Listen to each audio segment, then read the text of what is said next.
Le centre qui remplace l'ex-maison Schengen a ouvert ses portes hier à Kinshasa.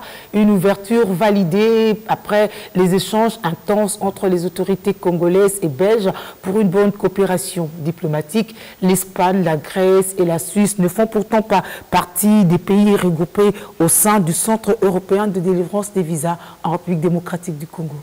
Je me permets, au nom de tous les pays Schengen représentés par le CEV, de saluer sa réouverture, qui permettra à nouveau aux personnes résidant en RDC de se rendre en Europe, ce qui contribuera, et c'est vraiment un souhait de notre part, aux échanges entre nos communautés, nos pays, que ces échanges soient politiques, économiques, humanitaires, culturels ou académiques, et ravira, parce qu'on a reçu énormément de mails dans ce sens, les très nombreuses familles dont des membres se trouvent aussi bien en République démocratique du Congo qu'en Europe.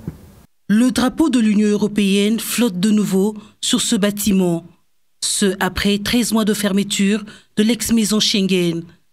L'ouverture du Centre européen de délivrance des visas est l'une des preuves de la volonté politique et diplomatique des deux parties pour le dénouement de la crise entre l'Union européenne et la RDC.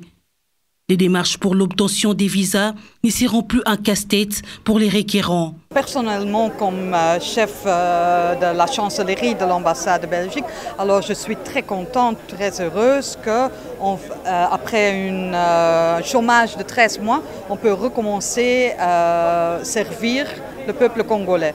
Alors servir en donnant des visas, traiter leurs demandes et donner la possibilité d'avoir des échanges, des voyages des Congolais vers l'Europe. À ce premier jour, plusieurs demandeurs ont répondu présents en vue de remplir les formalités d'obtention de visa. Mais il faudra cependant s'adapter aux nouvelles procédures. C'est un sentiment de joie et de satisfaction. Pourquoi? Parce que nous sommes les premiers à expérimenter le nouveau système avec le Centre européen des visas.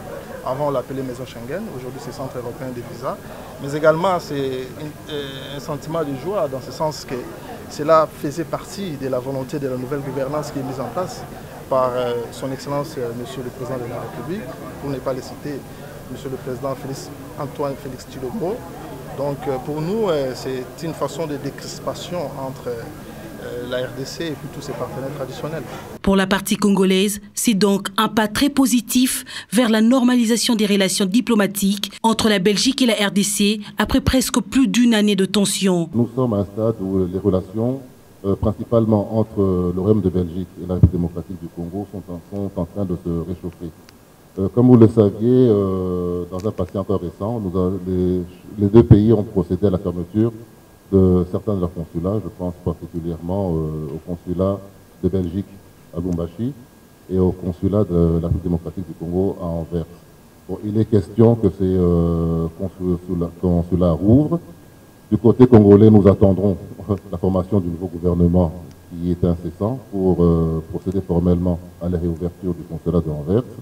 Et du côté belge, il y a aussi une procédure qui est interne à la Belgique qu'il faudra suivre. Mais l'essentiel, il faut retenir que plus que probablement, ces deux consulats seront ouverts au courant de l'année 2019.